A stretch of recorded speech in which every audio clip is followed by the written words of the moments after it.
कहानियों की श्रृंखला में एक बार पुनः मैं आप सभी का स्वागत करती हूँ।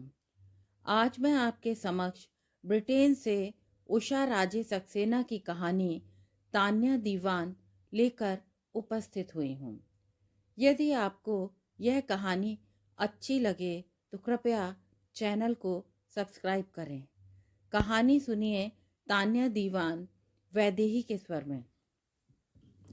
आईटी कंसल्टेंट तान्या दीवान 10 वर्ष पूर्व जब डिग्री करने लंदन आई तो उसके मम्मी डैडी ने अपने स्टेटस के मुताबिक उसे केनिसिंगटन का यह फ्लैट और हैटसन निसान उपहार स्वरूप तमाम शेयर सर्टिफिकेट्स के साथ दिए थे। मम्मी उसके साथ कई दिनों तक रहीं। वह चाहती थीं तान्या अपने व्यक्तित्व के पूर्ण विकास के साथ साथ समाज में अपनी पहचान खुद बनाए। इसीलिए उन्होंने तान्या को ब्रिटेन के अच्छे स्कूल में पढ़ाया, उसे महत्वाकांक्षी और व्यवहारिक बनाया। फ्लैट को पूर्ण रूप से व्यवस्थित कर चलते चलते उन्होंने नेह से दुलराते हुए किंतु तनिक कसे हुए स्वर में कहा, देख तान्या, पढ़ाई लिखाई में कोई कोताही नहीं होनी चाहिए। लंदन में तू अकेली रहेगी, तरह तरह के दोस्त बनेंगे, पर शादी ब्याह का चक्कर मत पालना। तुझे अपना कैरियर बनाना है, अपनी एक विशिष्ट प्रभावशाली पहचान बनानी है। लंदन के खुले और उन्मुक्त वातावरण में तान्या दीवान का व्यक्तित्व खिल उठा। वह जल्दी ही महानगरी के सारे दुरूह रास्ते पहचान गई। व्यवहार कुशल तो ऐसी कि क्या कोई कूटनीतिज्ञ होगा। पढ़ाई लिखाई उसने जम कर किया। मम्मी डैडी को कभी कुछ कहने का मौका नहीं दिया। ऑनर्स के साथ डिग्री, मास्टर्स, पीएचडी और फिर नौकरी मिली तो साची एंड साची में। धन दौलत शोहरत सब तान्या के कदम तले। Seminar, conferences, clubbing, holidays, interviews, महिला मित्रों के साथ ढेरों पुरुष मित्र, व्यवसाय के साथ साथ हर तरह का व्यक्तिगत अनुभव, नौकरी और गाड़ी के बदलते मॉडल के साथ मित्रों के दायरे और घेरे भी बदलते। तान्या ने अपने जीवन को मन मुताबिक संवारा। मम्मी डैडी ने कभी दखलंदाजी नहीं की। तान्या समय की मांग को खूब समझती थी। माँ बाप सुरक्षित और आश्वस्त जीवन के बहुत महत्वपूर्ण केंद्र बिंदु हैं। जिंदगी की तेज रफ्तार में जब कभी मम्मी का स्वर किसी भी वजह से बदला या उखड़ा लगता तो वह किसी न किसी बहाने कावेंट्री जाकर उनसे लाड़ दुलार भी कर करा आती थी।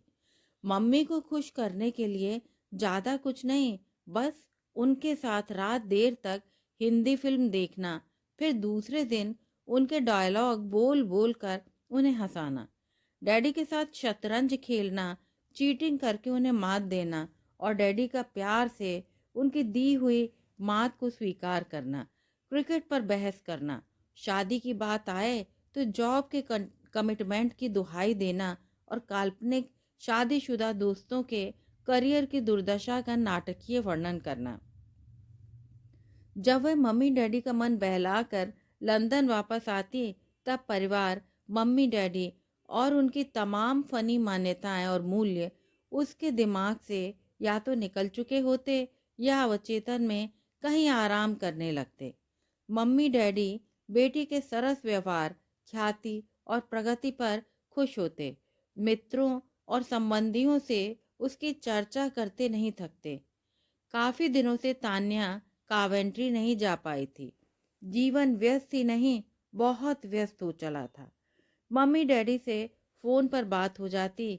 इधर कुछ दिनों से मम्मी उसके विशेष मित्रों के बारे में पूछना नहीं भूलती, पर हर बार वह बड़ी चतुराई से ऐसे प्रश्नों को गोल कर जाती।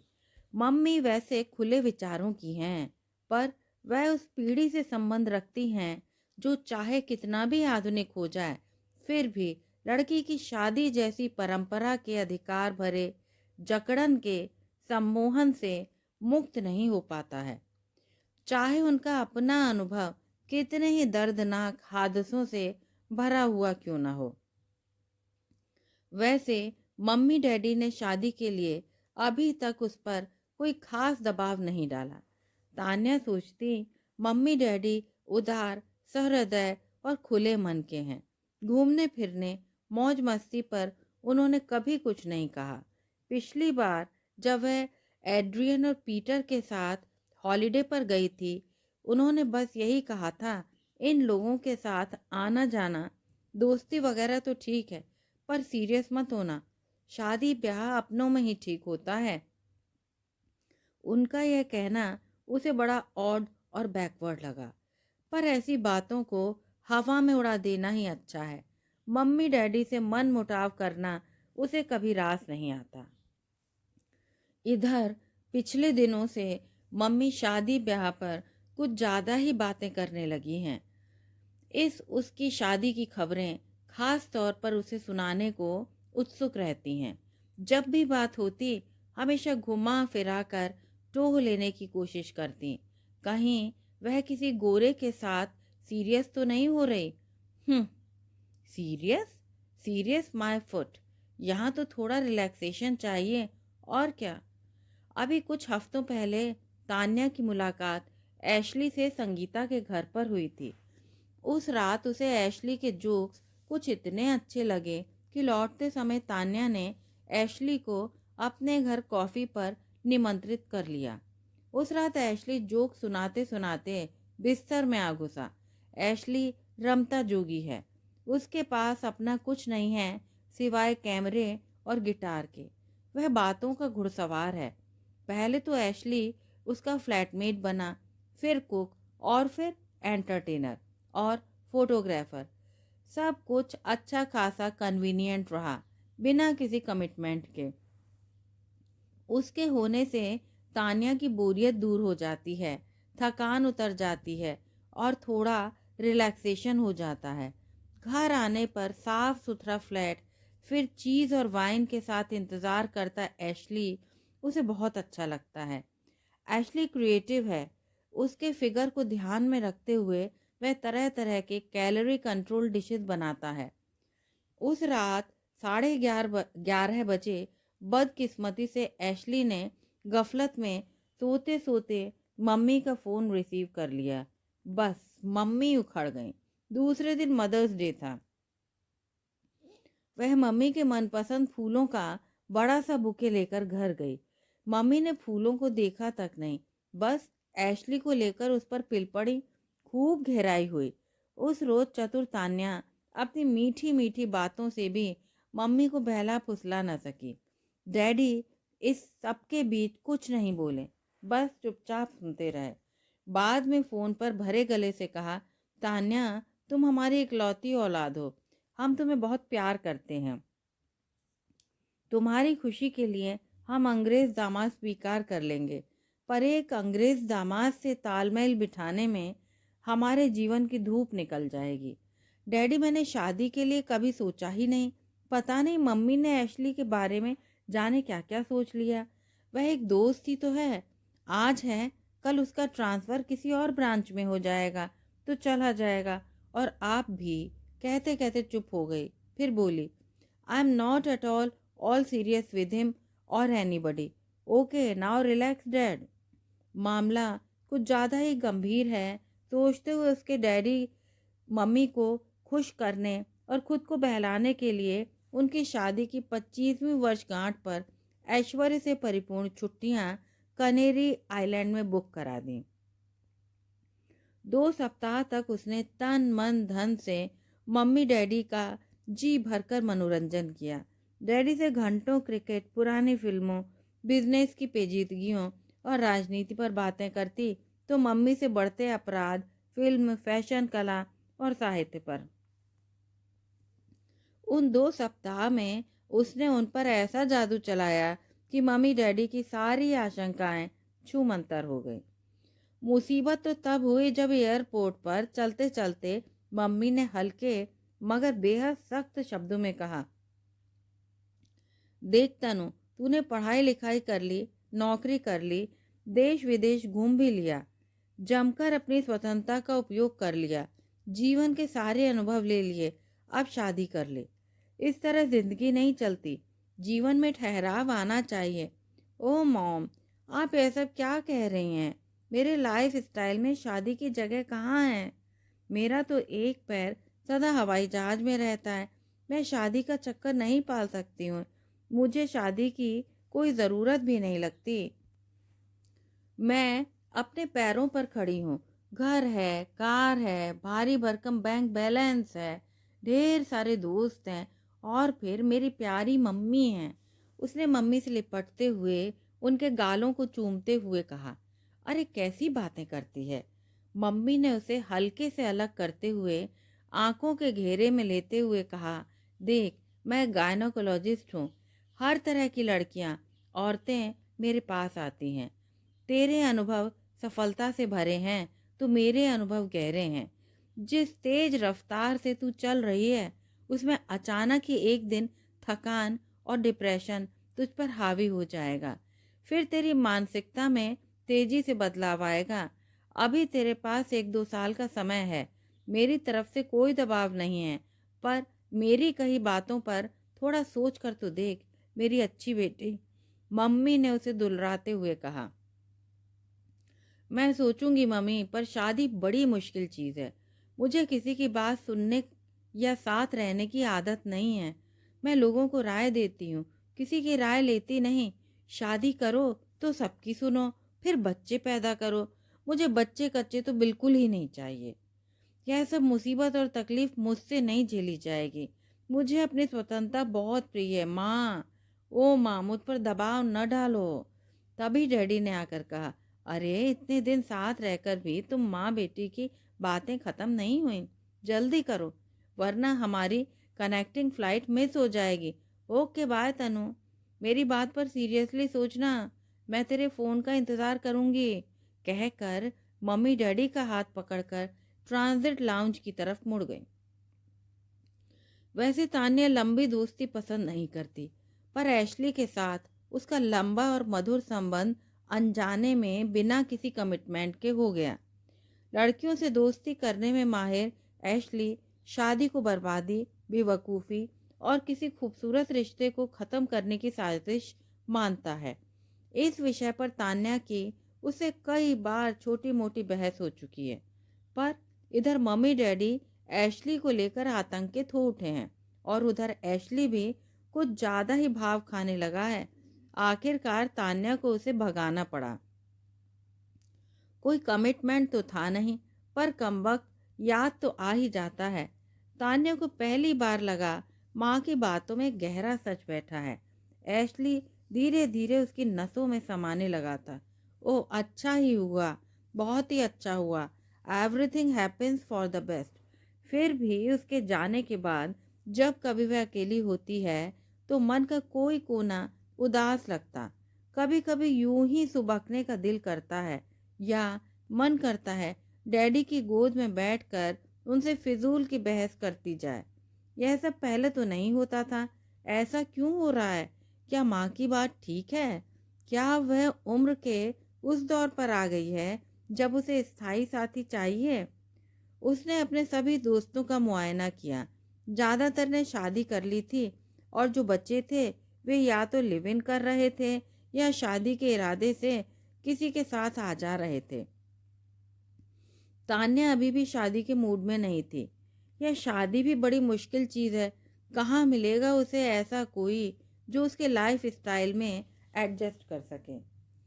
वैसे तो डैडी कभी शादी के बारे में बातचीत नहीं करते, पर पिछले हफ्ते जो कुछ उन्होंने कहा वह काफ़ी था। वैसे भी डैडी हमेशा थोड़े में ज़्यादा ही कहते हैं। क्या सचमुच शादी की एक ख़ास उम्र होती है? नहीं नहीं, आजकल तो लाइफ बिगिंस एट 40। उसके पास अभी बहुत समय है। कहकर उसने अपने मन को मुक्ति दी। इस बार क्रिसमस की छुट्टियों में जब तनु घर आई तो मम्मी डैडी ने उसके जन्मदिन पर खूब बड़ी और शानदार पार्टी दी। नए और पुराने आंटी अंकल, जिनमें से कुछ ने तो उसे बचपन में गोद में खिलाया था, सबने उसकी सफलता पर ढेरों बधाइयाँ दी। साथ ही सबने किसी न किसी बहाने उसे शादी कर लेने की राय भी थी। इधर 3-4 दिनों से मम्मी इस कोशिश में थी कि उसे अपनी पसंद के कुछ लड़कों से मिलवा दें। उसे यह सब बेतुका और अजीब लगता। उसने बड़े धीरज से मम्मी को समझाया कि जिस तरह से वो शादी के बारे में सोचती हैं वह उसकी सोच से बिल्कुल अलग है। वह अगर शादी करेगी भी तो एक दोस्ताना कमिटमेंट के लिए करेगी। फिर भी मम्मी को खुश करने के लिए उसने लड़के देखने की औपचारिकता कई बार निभाई। फिर एक दिन उसने आंखों में मोटे मोटे आंसू भरकर मम्मी से कह दिया कि इस तरह देखी वाली शादी वह कतई नहीं कर पाएगी। She has to click with someone to get married. फिर वह लड़के को खुद जानना और पहचानना चाहती है, और वह भी परिवार के हस्तक्षेप और दबाव के बिना। मम्मी सब कुछ समझते हुए भी कुछ नहीं समझ पा रही थी। यह क्लिक होना भी क्या स्टूपिड बात है। बिना माँ बाप के बीच में पड़े जीवन का इतना महत्वपूर्ण निर्णय उनकी लाडली दुलारी बिटिया कैसे ले सकती है। पहली बार घर में तनाव का कुछ ऐसा माहौल बना कि महीनों तनातनी चलती रही। धीरे धीरे शीत युद्ध की स्थिति आ गई। फिर कहीं मम्मी की समझ में आया कि बेटी अपने कद से ज़्यादा बड़ी हो गई है। हार कर मम्मी ने समझौते का रुख अख्तियार कर लिया। वह बेटी को खोना नहीं चाहती थी। तो एक दिन बोली, देख तान्या, तेरी जो मर्जी हो वह कर, पर लड़का अपने परिवेश का होना चाहिए, वरना तू डैडी को खो देगी। तान्या बहस करने के मूड में नहीं थी। वैसे भी उसे डैडी को डिफाई करना कभी भी पसंद नहीं था। सो बोली, ठीक है, मुझे थोड़ा समय दो, मैं अभी शादी के पचड़े में नहीं पड़ना चाहती। तान्या भी तरह तरह के टेम्परेरी रिलेशनशिप से ऊब चुकी थी। कुछ ही दिनों में उसे लगने लगा था कि उसे भी ठहराव और कमिटमेंट की आवश्यकता है। पता नहीं यह पारिवारिक दबाव का असर था या बढ़ती उम्र का तकाजा। वैसे भी वह 30 की होने जा रही थी। मम्मी डैडी के इमोशनल सपोर्ट के अतिरिक्त उसे किसी और की भी ज़रूरत है। लंदन में मज़े करने के लिए लड़के तो खूब मिल जाते हैं, पर जीवन साथी बनने को प्रतिबद्ध साथी नहीं मिलते। तान्या की सोच में तेजी से बदलाव आ रहा था। उस रात पोडियम में तुहिन मजुमदार को देखा। काफ़ी बड़ा गेट टुगेदर था। धीरे धीरे सभी एक दूसरे से परिचित हो रहे थे। सांवला, तीखे नक्श वाला, बेहद सहज सा दिखने वाला तुहिन अपने मित्रों के साथ टेबल के दूसरे सिरे पर बैठा था। थोड़ी ही देर में जब बातचीत का दौर चला तो उसने देखा तुहिन कोई बेहद मज़ेदार बात बड़ी ही मासूमियत से सुना रहा था। उसने अपने चेहरे पर बच्चों का सा भोलापन ओढ़ रखा था। मेज पर बैठे उसके सभी साथी ठहाके पर ठहाके लगा रहे थे। Wow, this man is really great, उसने मन ही मन कहा। उस रात उसका ध्यान खाने पर नहीं था। वह स्वयं भी तो अपने दोस्तों के साथ खिलखिल हंसती जा रही थी। तुहिन की अदाएं उसके अंदर अजीब सी हरारत पैदा कर रही थी। खाना खत्म होने के बाद चलते समय जब सब एक दूसरे से विदा ले रहे थे तो तुहिन ने सायास आगे बढ़कर उससे हाथ मिलाते हुए कहा, you seem to have enjoyed the evening Tanya. Oh yeah, of course. इसके अतिरिक्त वह और कुछ न कह सकी। शब्दों की ऐसी कमी। यह तान्या दीवान का व्यक्तित्व नहीं था। क्या हो गया उसे? बोली ही नहीं फूटी। तुहिन उसे कुछ कहता हुआ सा मुस्कुराया। साथ ही वह उसके हाथों को पल भर थामे उसकी आंखों में देखता रहा। बस वहीं उसकी बॉडी केमिस्ट्री में हड़कंप शुरू हुआ। क्या हुआ, कैसे हुआ, वह समझ नहीं पा रही थी। एक मधुर कंपन, शीतलहर एक रुपहली किरण से निकली और उसके तन बदन को भिगो गई। धड़कनों का उछाल जो बढ़ा तो वोल्टेज शीर्ष पर आ गया। बड़ा विचित्र अनोखा अनुभव था। उसके माथे पर पसीना सा आ गया। वह आगे बढ़ ही न सकी। बस वहीं पास की टेबल के पास दोस्तों के साथ खड़ी खुद को संतुलित करने की कोशिश करती गेट से बाहर जाते तुहिन को देखती रही। तुहिन की आवाज़, उसका सारा वजूद उसके दिल में उतरता जा रहा था। लगा कंप्यूटर के जिस सॉफ्टवेयर की उसको तलाश थी मिल गया। मन के डिजिटल कैमरे पर ढेरों तस्वीरें अपने आप अक्स हो गईं। उस रात उसके चारों ओर तुहिन था। रात जब उसने गिटार बजाया तो उसके तारों में एक अनोखा अधीर संगीत धुनों में बज उठा। फिर जब कंप्यूटर पर बैठी तो इंटरनेट पर तुहिन मजूमदार का ईमेल पता देर तक खोजती रही। वह तो अच्छा हुआ जो उसका पता वह खोज नहीं पाई, वरना न जाने क्या बेवकूफ़ी कर बैठती। उसने खुद को खबरदार किया, तान्या दीवान, बिहेव योरसेल्फ। सुबह ऑफिस जाते हुए वह अपने इस विचित्र अनुभव और मन स्थिति के बारे में सोचती रही। शायद रात उसने कुछ और भी महसूस किया था। क्या महसूस किया था? अपने चेहरे पर तुहिन की नज़रों की गर्मी को महसूस किया था। शायद सारे समय वह इसकी नज़रों के घेरे में थी। तो क्या तुहिन भी उसकी ओर आकर्षित है? पिकैडली से गुजरते हुए उसने इरोज की मूर्ति और उसके हाथों में पकड़ा तीर कमान को भरपूर नजरों से देखा। प्यार के देवता यानी कामदेव यानी Cupid. You stupid Tanya, don't be silly. You are not born to fall in love like this and be a slave to somebody called Tuhin Majumdar. Idiot, उसने खुद को कहा। सुबह ईमेल चेक करने के लिए कंप्यूटर खोला तो तुहिन का ईमेल देखकर उसे लगा कि वह शायद पिनक में है, या कोई अपने होश खो बैठी है, या कि वह कॉन्टैक्ट लेंस लगाना भूल गई है, या कि वह ऑफिस में नहीं बिस्तर पर पड़ी सोई कोई स्वप्न देख रही है। कहीं कुछ गड़बड़ जरूर है। देर तक उसके बदन का रेशा रेशा थरथराता रहा। उसने कंप्यूटर ऑफ किया, फिर ऑन किया। तुहिन का मेल वहीं का वहीं। My god, I can't believe this. It is absolutely impossible Tuhin. Tuhin Majumdar, how could you x-ray my inner feelings. तुम्हें मेरे ईमेल का पता कैसे मिला? पल भर में तान्या की सोच बदल गई, दुनिया बदल गई। आग की लपटें, शीत लहरियां, दोनों साथ। गजब गजब। जीवन में और खासकर तान्या दीवान के जीवन में ऐसी घटना घट सकती है, वह सोच भी नहीं सकती है। यह कैसी अनुभूति है? इसका उत्स कहाँ है? मन के अंदर, अंदर, बहुत अंदर। ओह तान्या दीवान, तुम फिलोसोफर नहीं हो, तुम एक प्रोफेशनल प्रैक्टिकल ब्रिटिश इंडियन युवा हो। सोचते हुए उसने बेवजह बालों को उंगलियों में फंसाते हुए पीछे की ओर संवारा। फिर मन ही मन बुदबुदाए, have I really clicked with him? पर ये तुहिन तुहिन नाम कुछ समझ नहीं आया। कभी उससे मिली है क्या?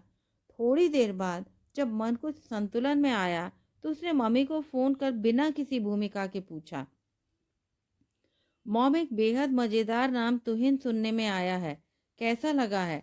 माँ ने भी उसी लहजे में कहा, नाम तो सुंदर है, कुछ साहित्यिक सा लगता है। कौन है?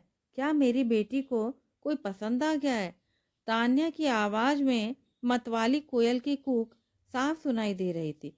ओह मॉम, ऐसा कुछ नहीं है, एक ईमेल आया है। साउथ हॉल प्रोफेशनल क्लब में एनुअल फंक्शन में आने का इनविटेशन भेजा है इस सिरफिरे तुहिन मजूमदार ने। इनविटेशन है तो चली जा, जाने में कोई हर्ज तो नहीं है। चली जा, तुझे पसंद आ जाए। तू पहले भी तो उससे मिली होगी, घबराती क्यों है? बुलाया है तो चली जाना। जन्म जन्म की नास्तिक मम्मी ने मन ही मन 33 करोड़ देवताओं को मना डाला।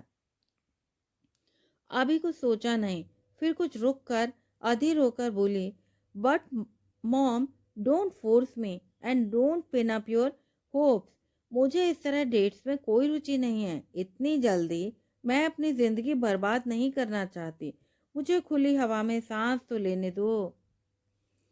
देख तान्या, कोई किसी को ऐसे ही नहीं बुलाता है। देख तो सही, तेरे अनुभवों में एक अनुभव और जुड़ेगा। वैसे तेरी मर्जी, तेरी और सहेलियां भी तो जाएंगी, तू भी चली जा उनके साथ। कहते हुए मम्मी ने रिसीवर को बाएं हाथ से ढका और पास खड़े डैडी के कान में धीरे से फुसफुसाई, लगता है Tanya is in love, she has clicked. देखूंगी। माँ से बात कर तान्या को सुकून मिला। मन में चल रहे तर्क वितर्क को उन्होंने एक अच्छी दिशा दी। पहले भी उसने तुहिन को कहीं देखा था क्या? उसे कुछ याद नहीं आया। कुछ खास नहीं होते हुए भी कुछ खास है इस तुहिन में, तान्या ने सोचा। बेधक दृष्टि रखने वाली तान्या क्या उस खास को बेच सके? वह सांवला सा युवक जो सदा सहज संतुलन में रहता है, अन्य लड़कों से कुछ हटकर है, वही सहज सा युवक आज उसके हृदय में इस तरह हलचल क्यों मचा रहा है? अरे तान्या दीवान, यह क्या दीवानगी है? एक ईमेल ने तुम्हें इतना चंचल कर दिया, इतना उतावलापन क्यों? क्या मैं सचमुच उसे क्लिक कर गई? तान्या दीवान ने ईमेल का जवाब तो नहीं दिया, पर यापीज की उस वार्षिकी पर जश्न मनाने साउथ हॉल प्रोफेशनल क्लब गई जरूर। तुहिन से भी मिली, चिड़िया सी खूब चहकी, चंदा की किरणों सी नाची, फिर सामने बैठे तुहिन की टाई से खेलते हुए उसने कहा, तुहिन तुम्हें मेरा ईमेल पता कैसे मिला? बस मिल गया। कैसे मिल गया? वह एक रहस्य है, उसे रहस्य ही रहने दो। क्या तुम्हें रहस्य अच्छे नहीं लगते? अच्छे लगते हैं। सच तो यह है कि रहस्य जब तक रहस्य रहता है तभी तक उसमें आकर्षण है, अन्यथा वह साधारण है। तान्या ने माथे पर आए बालों को दाहिने हाथ की उंगलियों में फंसाकर पीछे की ओर संवारते हुए तुहिन की नाक को बाएं हाथ की तर्जनी से टैप करते हुए कहा, आज मेरा मन लिटर्स ऑफ शैंपेन पीने का कर रहा है। ठीक, why will be done ma'am. Tuhin ने उसके माथे पर आई शोक लट को कानों के पीछे संवारते हुए खिलंदड़े अंदाज में कहा, और पल भर में वेटर शैंपेन के साथ कैवियार और ढेर सारे खूबसूरत फूलों से टेबल सजा गया। बट तुहिन तुम्हें पता है, शैंपेन पीकर मैं होश गंवा बैठती हूँ। उसने तुहिन की आंखों में झांकते हुए कहा, कोई बात नहीं, let your hair down, be yourself. मैं तुम्हें खुश देखना चाहता हूँ, फिर मैं हूं ना तुम्हारे साथ। तुहिन के स्वभाव की मासूम सहजता तान्या को अच्छी लगी। तान्या ने उस दिन होश गंवाया या नहीं यह तो नहीं मालूम, पर सिर्फ 4 हफ्ते बाद तान्या ने मम्मी डैडी से फ़ोन पर कहा, मैं अगले सप्ताह घर आ रही हूँ और साथ में तुहिन भी आ रहा है। कहानी सुनने के लिए आप सभी श्रोताओं का बहुत बहुत धन्यवाद।